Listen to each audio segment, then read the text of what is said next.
26,500 టన్నుల బరువైన ఒక భారీ స్టీల్ స్ట్రక్చర్. ఇది ప్రతిరోజు 1,00,000 వాహనాలు, 1.5 లక్షల మంది బరువును మోస్తుంది. కానీ ఇందులో ఒక్క నట్ లేదా బోల్ట్ కూడా లేదు. ఇది వినడానికి అసాధ్యంగా అనిపించవచ్చు. నట్స్ బోల్ట్స్ లేకుండా ఒక బ్రిడ్జ్ ఎలా నిలబడుతుంది అనే సందేహం వస్తుంది. కానీ హౌరా బ్రిడ్జ్ విషయంలో ఇది నిజం. 1943లో నిర్మించిన ఈ కాంటిలివర్ బ్రిడ్జ్ పూర్తిగా రివెటింగ్ టెక్నాలజీతో తయారైంది. వేడి ఇనుప చీలలను 2 స్టీల్ ప్లేట్ల మధ్య పెట్టి సుత్తితో కొట్టి శాశ్వత జాయింట్ను ఏర్పాటు చేశారు. ఇప్పటి ఆధునిక ఇంజనీర్లు కూడా ఈ టెక్నిక్ చూసి ఆశ్చర్యపోతారు. ఇది కేవలం ఒక నిర్మాణ పద్ధతి మాత్రమే కాదు, ఒక అద్భుతమైన కళ. ప్రతి రివెట్ను సరైన ఉష్ణోగ్రత, సరైన కోణం, సరైన ఒత్తిడితో ఇన్స్టాల్ చేయాల్సి వచ్చింది. ఇలా లక్షలాది రివెట్స్ జోడించి 705 మీటర్ల పొడవైన ఈ భారీ స్టీల్ నిర్మాణాన్ని నిలబెట్టారు. ఈ కథ కేవలం రివెట్స్కు సంబంధించింది కాదు. ఆ కాలంలో కోల్కతా, హౌరా మధ్య ఉన్న హుగ్లీ నది ఒక పెద్ద గోడలా ఉండేది. ఆ సమస్యను తీర్చడానికి 1874లో సర్ బ్రాడ్ఫోర్డ్ లెస్లీ ఒక ఫ్లోటింగ్ పాంటూన్ బ్రిడ్జ్ను నిర్మించారు. పడవలు, పెద్ద పాంటూన్స్ కలిపి ఈ తాత్కాలిక వంతెనను తయారు చేశారు. ఆ కాలానికి ఈ బ్రిడ్జ్ ఒక గొప్ప ఇన్నోవేషన్. కానీ కోల్కతా నగరం పెరుగుతున్న కొద్దీ ట్రాఫిక్ కూడా పెరిగి ఆ బ్రిడ్జ్కు కష్టంగా మారింది. ప్రతిరోజు వేలాది ఎడ్ల బండ్లు, ట్రామ్స్, పాదచారులు ఈ ఇరుకైన వంతెన దాటేవాళ్లు. పైగా హుగ్లీ నదిలో ఏదైనా పెద్ద ఓడ వెళ్లాలంటే ఆ బ్రిడ్జ్ మధ్య భాగాన్ని తీసేయాల్సి వచ్చేది. దీనివల్ల గంటల తరబడి ట్రాఫిక్ ఆగిపోయేది. హౌరాలో అప్పటికే భారతదేశపు అతిపెద్ద రైల్వే స్టేషన్ ఉండేది. అక్కడి నుంచి రోజు లక్షలాది మంది కోల్కతాకు రాకపోకలు సాగించేవారు. ఈ ట్రాఫిక్ సమస్యను చూశాక ఒక బలమైన శాశ్వతమైన బ్రిడ్జ్ అవసరం చాలా ఉందని అందరికీ అర్థమైంది. అయితే ఒక పర్మనెంట్ బ్రిడ్జ్ కట్టడం అంత సులభమైన నిర్ణయం కాదు కదా. దీనిపై మొదటి చర్చ 1855-1856 మధ్య మొదలైంది. హుగ్లీ నదిపై బ్రిడ్జ్ కట్టే అవకాశాలను ఒక కమిటీ పరిశీలించింది. కానీ అప్పటికి ఇంజనీరింగ్ టెక్నాలజీ అంతగా అభివృద్ధి చెందలేదు. ఖర్చు కూడా చాలా ఎక్కువ అని తేలింది. దాంతో 1859, 1860 ప్రాంతాల్లో ఆ ప్లాన్ విరమించుకున్నారు. మళ్ళీ 1868లో ఈ టాపిక్ ముందుకొచ్చింది. ఈసారి ప్రభుత్వం కాస్త సీరియస్గా తీసుకుని 1871లో హౌరా బ్రిడ్జ్ యాక్ట్ పాస్ చేసింది. ఈ బాధ్యతను కోల్కతా పోర్ట్ కమిషన్కి అప్పగించారు. ఈ చట్టం కిందనే sir Bradford Leslie floating bridge 1874లో పూర్తి చేశారు. కానీ 20వ శతాబ్దం ప్రారంభం నాటికి ఈ ఫ్లోటింగ్ బ్రిడ్జ్ ఇక పనిచేయదని స్పష్టమైంది. 1906లో చేసిన ట్రాఫిక్ సర్వేలో కేవలం ఒకే రోజులో 13,000కు పైగా ఎద్దుల బండ్లు, వేలాది మంది జనాలు బ్రిడ్జ్ దాటుతున్నారని తేలింది. ఈ రద్దీ ప్రతి ఏడాది పెరుగుతూనే ఉంది. 1910లో కొత్త బ్రిడ్జ్ డిజైన్ కోసం ఇంజనీర్స్ కమిటీ ఏర్పాటు చేశారు. 1911లో ప్రపంచవ్యాప్తంగా ఉన్న ఇంజనీరింగ్ కంపెనీల నుంచి డిజైన్స్ ఆహ్వానించారు. ఇక్కడి నుంచి అసలు టెక్నికల్ డిబేట్ మొదలైంది. పాత floating bridge designer sir Bradford Leslie ఇక్కడ మళ్లీ మరో ఫ్లోటింగ్ డిజైన్ మాత్రమే సాధ్యమని వాదించారు. కోల్కతాలోని మట్టి రకం, హుగ్లీ నది ప్రవాహం చూస్తే కాంటిలివర్ బ్రిడ్జ్ కట్టడం చాలా రిస్క్ అని ఆయన నమ్మారు. అప్పటి ప్రపంచంలో కేవలం 3 పెద్ద కాంటిలివర్ బ్రిడ్జెస్ మాత్రమే ఉన్నాయి. అందులో 1907లో క్యూబెక్ బ్రిడ్జ్ నిర్మాణ సమయంలోనే కూలిపోయి 75 మంది చనిపోయారు. ఈ ప్రమాదం ఇంజనీర్ల మనసులో అలాగే పాతుకుపోయింది. అందుకే చాలా మంది కాంటిలివర్ డిజైన్ను ప్రమాదకరంగా భావించారు. కానీ కొంతమంది అడ్వాన్స్డ్ ఇంజనీర్లు మాత్రం కాంటిలివర్ బ్రిడ్జ్ సరైన పరిష్కారం అని నమ్మారు. ఫ్లోటింగ్ బ్రిడ్జ్కు ఎప్పుడూ మెయింటెనెన్స్ సమస్యలు ఉంటాయి, దాన్ని మారుస్తూ ఉండాలి. కానీ పటిష్టమైన కాంటిలివర్ బ్రిడ్జ్ కడితే కనీసం 100 ఏళ్లు నిలబడుతుంది. ఈ డిబేట్ 1911 నుంచి 1920 వరకు కొనసాగింది. మొదటి ప్రపంచ యుద్ధం వల్ల మధ్యలో పనులన్నీ ఆగిపోయాయి. చివరికి 1921లో ముఖర్జీ కమిటీ ఏర్పడింది. సర్ రాజేంద్రనాథ్ ముఖర్జీ దీనికి చైర్మన్గా ఉన్నారు. విక్టోరియా మెమోరియల్, బెలూర్ మఠ్ లాంటి గొప్ప కట్టడాలు నిర్మించిన గౌరవప్రదమైన ఇండియన్ ఇంజనీర్ ఆయన. ఈ కమిటీ అంతర్జాతీయ నిపుణులతో చర్చించి 1926లో కొత్త హౌరా బ్రిడ్జ్ యాక్ట్ తీసుకొచ్చింది. దీంతో పర్మనెంట్ కాంటిలివర్ బ్రిడ్జ్ నిర్మాణానికి అఫీషియల్ అనుమతి దొరికింది. ఇది కేవలం లీగల్ డెసిషన్ మాత్రమే కాదు, భారతీయ ఇంజనీరింగ్ చరిత్రలో ఒక పెద్ద ముందడుగు. ఈ భారీ ప్రాజెక్ట్ డిజైన్ చేసే బాధ్యతను లండన్కు చెందిన రెండెల్, పామర్ అండ్ ట్రిటర్ కంపెనీకి అప్పగించారు. నది ప్రవాహం, నీటి మట్టం, అడుగున ఉన్న మట్టిని లోతుగా పరీక్షించారు వాళ్ళు. అప్పుడే ఒక గొప్ప విషయం బయటపడింది. కోల్కతా వైపు నది అడుగున 97 అడుగుల లోతులో, హౌరా వైపు 79 అడుగుల లోతులో చాలా బలమైన హార్డ్ క్లే పొర ఉన్నట్లు గుర్తించారు. కోల్కతా నేల చాలా సాఫ్ట్గా ఉంటుందని అప్పటి వరకు అందరూ అనుకున్నారు. కానీ లోడ్ టెస్ట్ చేసి చూస్తే ఆ మట్టి చదరపు అడుగుకు 16 టన్నుల బరువు సులభంగా మోయగలదని తేలింది. ఈ డేటాతో ఇంజనీర్లకు పూర్తి నమ్మకం కలిగింది. రెండెల్, పామర్ అండ్ ట్రిటెడ్ కంపెనీ 1929 నాటికి పూర్తి డిజైన్ సిద్ధం చేసింది. 457 మీటర్ల మెయిన్ స్పాన్తో ఒక బ్యాలెన్స్డ్ కాంటిలివర్ బ్రిడ్జ్ కట్టాలని ప్లాన్ చేశారు. 71 అడుగుల రోడ్, 2 వైపులా 15 అడుగుల ఫుట్పాత్, 280 అడుగుల ఎత్తైన టవర్స్ ఉండేలా డిజైన్ చేశారు. ఆ కాలానికి ఇది చాలా గొప్ప ప్లాన్. ఇక 1934 చివర్లో టెండర్లు పిలిచారు. 1935 ఏప్రిల్ 30 నాటికి 4 పెద్ద కంపెనీలు బిడ్స్ వేశాయి. లండన్ నుంచి 3, కోల్కతా నుంచి 1 బిడ్ వచ్చింది. ఇందులో జర్మనీకి చెందిన క్రూప్ కంపెనీ బిడ్ అత్యంత తక్కువగా సుమారు 2 కోట్ల రూపాయలకు ఉంది. ఆ సమయంలో క్రూప్ ప్రపంచంలోనే అతిపెద్ద స్టీల్ కంపెనీ. కానీ 1935 నాటికి జర్మనీలో అడాల్ఫ్ హిట్లర్ అధికారంలోకి వచ్చాడు. త్వరలో యుద్ధం వస్తుందని బ్రిటిష్ ప్రభుత్వం భయపడింది. ప్రాజెక్ట్ పూర్తి కావడానికి 5 నుంచి 7 ఏళ్లు పడుతుంది.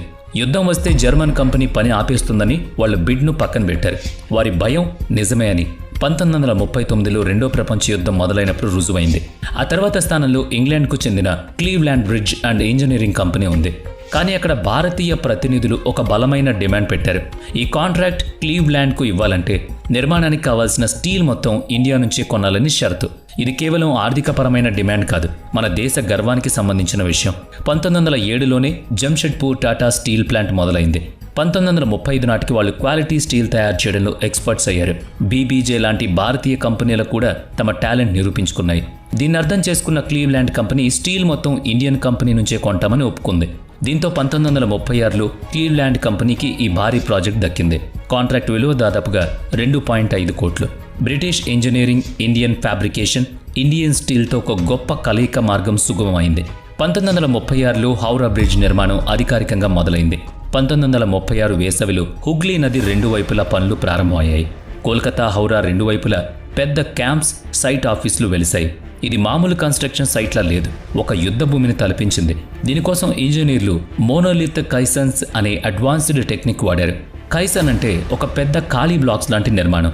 దీన్ని నెమ్మదిగా నది అడుగుకు దించుతారు. ఒక్కో మెయిన్ టవర్ కింద 55.31 మీటర్ల పొడవు, 24.8 మీటర్ల వెడల్పు ఉన్న సింగిల్ మోనోలోత్ కైసన్ నిర్మించారు. ఆ కాలంలో ప్రపంచంలో అంత పెద్ద కైసన్స్ ఎక్కడా తయారు చేయలేదు. 1936 చివర్లో కైసన్ సికింగ్ ప్రాసెస్ మొదలైంది. ముందుగా నీరు లోపలికి రాకుండా స్టీల్ షీట్ పైలింగ్తో ఒక పెద్ద వాటర్ టైట్ గోడ కట్టారు. కోల్కతా వైపు దాదాపుగా 100 అడుగుల లోతు వరకు, హౌరా వైపు 82 అడుగుల లోతు వరకు ఈ ఫైలింగ్ చేశారు. ఆ తర్వాత కైసన్ నిర్మాణాన్ని మొదలుపెట్టారు. లోపల మట్టి ఖాళీ అవుతున్న కొద్దీ దాని సొంత బరువుతో కైసన్ నెమ్మదిగా కిందకు దిగేది. ప్రతిరోజు 1 అడుగు మేర కైసన్ కిందకు వెళ్లాలని ప్లాన్. కానీ ఇసుక పరులు వచ్చినప్పుడు నదీ నీరు ఒక్కసారిగా లోపలికొచ్చే ప్రమాదం ఉండేది. దీన్నే ఇంజనీర్లు బ్లో అంటారు. అలా జరిగితే కైసన్ వంగిపోయి వర్కర్ల ప్రాణాలకు ముప్పు. అప్పుడే వర్కర్స్ ఎప్పుడూ చాలా అలర్ట్గా ఉండేవాళ్ళు. ఇక ఇసుక పరుల్లో టెంపరరీ డయాఫ్రామ్ పెట్టి జాగ్రత్త పడేవాళ్ళు. కైసన్ ఏమాత్రం వంగకుండా ప్రతిరోజు లెవెల్స్ చెక్ చేసేవారు. అలా 1938 నవంబర్ నాటికి 2 మెయిన్ టవర్ల ఫౌండేషన్ పూర్తిగా రెడీ అయ్యి ఇది ఇంజనీరింగ్ అద్భుతంగా మారింది. అలుపెరగని మనుషుల సంకల్పానికి నిదర్శనమైంది. ఇక ఈ బలమైన ఫౌండేషన్పై భారీ స్టీల్ టవర్స్ నిర్మించే దశ మొదలైంది.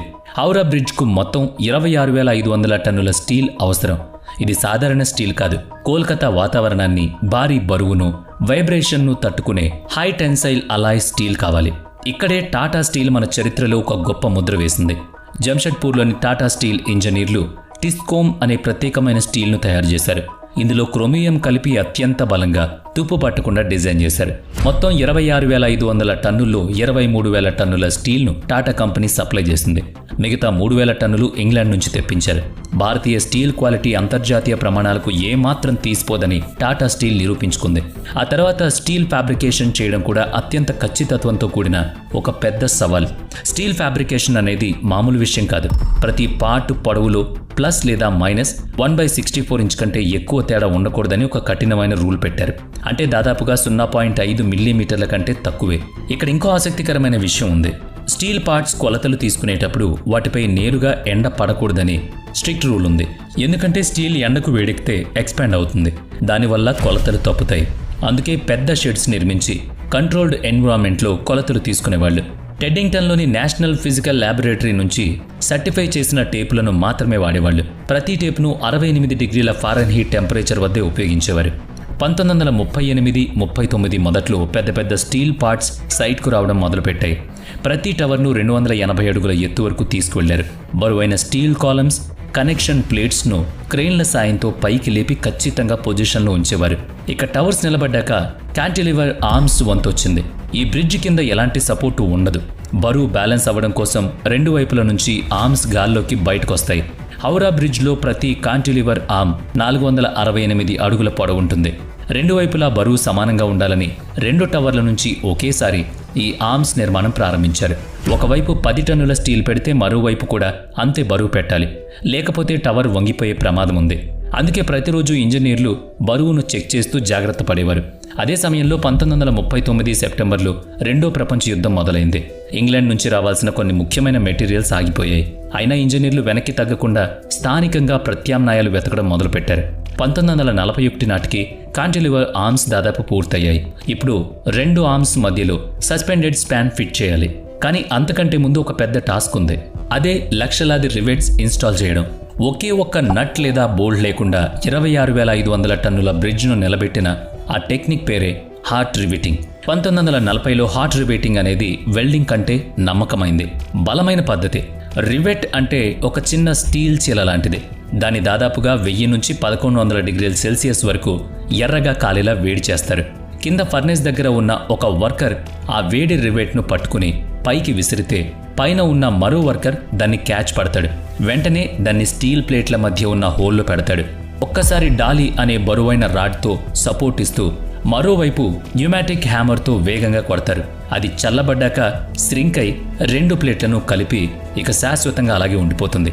ఇక 1941 చివర్లో 2 వైపులా ఉన్న ఆర్మ్స్ రెడీ అయిపోయాయి. ఇక మధ్యలో సస్పెండెడ్ స్పాన్ ఫిట్ చేయడమే మిగిలింది. ఇది 564 అడుగుల పొడవు, 2000 టన్నుల బరువు ఉంది. దీన్ని కిందనే తయారు చేసి పెద్ద క్రెయిన్ల సాయంతో నెమ్మదిగా పైకి లేపారు. కొంచెం బ్యాలెన్స్ తప్పినా మొత్తం స్పాన్ పడిపోతుంది. కానీ ఇంజనీర్ల ఖచ్చితమైన లెక్కల వల్ల అది కరెక్ట్గా సెట్ అయింది. 2 ఆర్మ్స్ మధ్య గ్యాప్ పూడిపోయింది. కోల్కతా, హౌరా భౌతికంగా ఒక్కటయ్యాయి. ఆ క్షణం అక్కడ ఉన్న వర్కర్లందరూ గట్టిగా చప్పట్లు కొడుతూ ఎమోషనల్ అయ్యారు. కానీ అప్పుడే ఒక పెద్ద ముప్పు ఎదురైంది. 1942 నాటికి జపాన్ సైన్యం బర్మాను ఆక్రమించి కోల్కతా వైపు చూస్తోంది. హౌరా బ్రిడ్జ్ను కూల్చేస్తే బ్రిటిష్ మిలిటరీకి సప్లై ఆగిపోతుందని జపాన్ ఇంటెలిజెన్స్ ప్లాన్. 1942 డిసెంబర్ 20న జపనీస్ బాంబర్స్ కోల్కతాపై దాడి చేశారు. సైరన్స్ మోగాయి, జనాలు భయంతో పరుగులు పెట్టారు. కానీ అదృష్టవశాత్తు హౌరా బ్రిడ్జ్కు ఎలాంటి ప్రమాదం జరగలేదు. బ్రిడ్జ్ చుట్టూ బ్రిటిష్ ప్రభుత్వం బ్యారేజ్ బలూన్స్ ఏర్పాటు చేసి శత్రు విమానాలు కిందకు రాకుండా చేసింది. యుద్ధ వాతావరణంలో ప్రాణభయం ఉన్న వర్కర్లు మాత్రం ఏమాత్రం వెనక్కి తగ్గలేదు. 1942 చివర్లో నిర్మాణం దాదాపుగా పూర్తి చేసుకుంది. ఇలా ప్రతి జాయింట్, ప్రతి రివెట్ను నిశితంగా తనిఖీ చేశారు. భారీ బరువులు పెట్టి లోడ్ టెస్టులు నిర్వహించారు. బ్రిడ్జ్ డిజైన్ కెపాసిటీ కంటే ఎక్కువ బరువును సునాయాసంగా మోసింది. 1943 ఫిబ్రవరి 3న బ్రిడ్జ్ ఓపెనింగ్ రెడీ అయింది. కానీ రెండో ప్రపంచ యుద్ధ భయంతో ఎలాంటి గ్రాండ్ ఓపెనింగ్ చేయలేదు. జపనీస్ బాంబర్స్ భయంతో కనీసం రిబ్బన్ కటింగ్ కూడా లేదు. రాత్రికి రాత్రి సైలెంట్గా బ్రిడ్జ్ ఓపెన్ అయిపోయింది. పబ్లిక్ బ్రిడ్జ్ను వాడారు. హౌరా బ్రిడ్జ్ సర్టిఫికేషన్స్ ఇప్పటికీ ఆశ్చర్యాన్ని కలిగిస్తాయి. దీని మొత్తం పొడవు 705 మీటర్లు. 2 టవర్ల మధ్య ఉండే మెయిన్ స్పాన్ 457 మీటర్లు. 26,500 టన్నుల బరువున్న ఈ బ్రిడ్జ్లో 23,000 టన్నుల స్టీల్ టాటా కంపెనీదే. రోజుకు 1 లక్ష వాహనాలు, 1.5 లక్షల మంది నడుస్తూ ఉంటారు. 1965లో దీనికి రవీంద్ర సేతు అని పేరు మార్చిన అందరూ హౌరా బ్రిడ్జ్ అనే పిలుస్తారు. ప్యారిస్కు ఈఫిల్ టవర్ ఎలాగో కోల్కతాకు ఈ హౌరా బ్రిడ్జ్ అలా మరి. వీడియో నచ్చితే లైక్ చేయండి, షేర్ చేయండి. ఇప్పటి వరకు మన ఛానల్ని సబ్స్క్రైబ్ చేయనట్లయితే ఇప్పుడే సబ్స్క్రైబ్ చేసుకుని పక్కనే ఉన్న బెల్ ఐకాన్పై క్లిక్ చేయండి. నెక్స్ట్ వీడియోలో మళ్ళీ కలుద్దాం. Thanks for watching.